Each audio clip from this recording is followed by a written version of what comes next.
Today's topic is perturbation theory. Schrödinger wave equation cannot be solved exactly for atoms beyond hydrogen in periodic table. The troublesome term is the inter-electron repulsion term in Hamiltonian, because of which an electron wave equation cannot be split into N1 electron wave equation. Methods have been developed for approximate solution of the method based on perturbation theory. So here we solve first order perturbation theory. H bar cap xi is equals to E xi.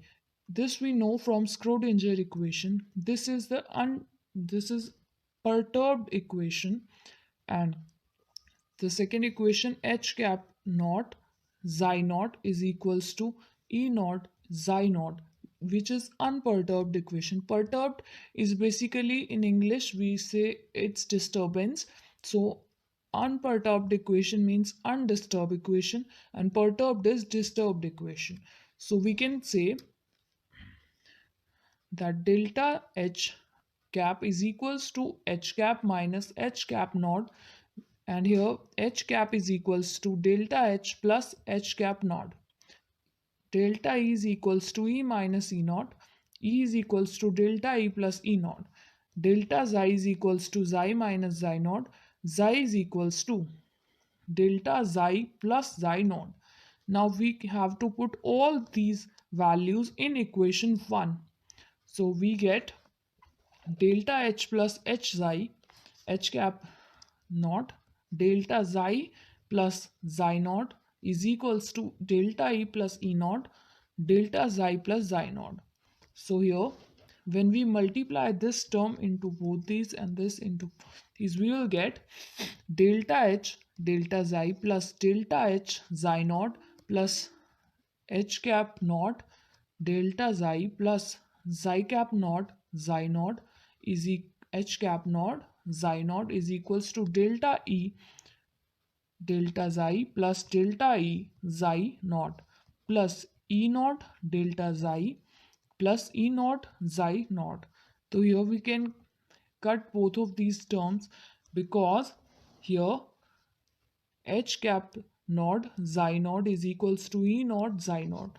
So here we cut these terms, and this term is also cancelled out, because the value when we solve this, the value will be very small, so we neglect this term, and the equation we have now is delta H xi naught plus H cap naught delta xi minus E naught delta xi is equals to delta E xi naught delta H xi naught plus H cap naught minus E naught whole multiplied by delta xi is equals to delta E xi naught.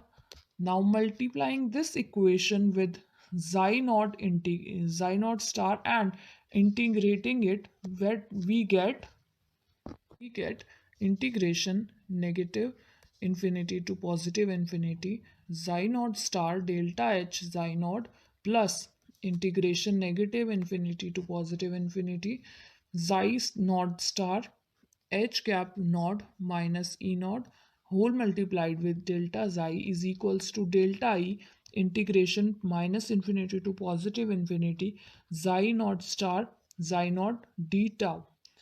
Now this term is equals to 1, because xi naught is normalized function. So in normalized function, this term is equals to 1. So here what we have now, delta E is equals to integration minus infinity to positive infinity xi naught star delta H naught xi naught d tau is plus integration minus infinity to positive infinity xi naught H cap naught minus E naught whole multiplied with delta xi d tau. Now this term is equals to 0, because according to Hamiltonian operator,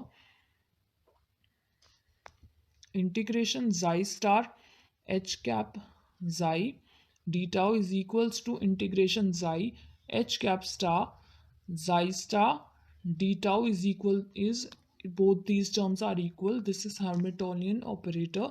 And here integration minus infinity to positive infinity xi naught star h cap naught minus e naught whole multiplied with delta xi d tau is equals to integration minus infinity to positive infinity delta xi, where h cap naught minus e naught whole star xi naught star d tau. Now the whole this term in this equation is equals to 0. Then what we have is delta E is equals to integration minus infinity to positive infinity xi naught star delta H xi naught d tau. As like Schrodinger equation is for it is to find energy, the perturbation theory is also used for finding energy. So this energy is the change in energy due to perturbation, due to disturbance. Thank you. Hope you like the video.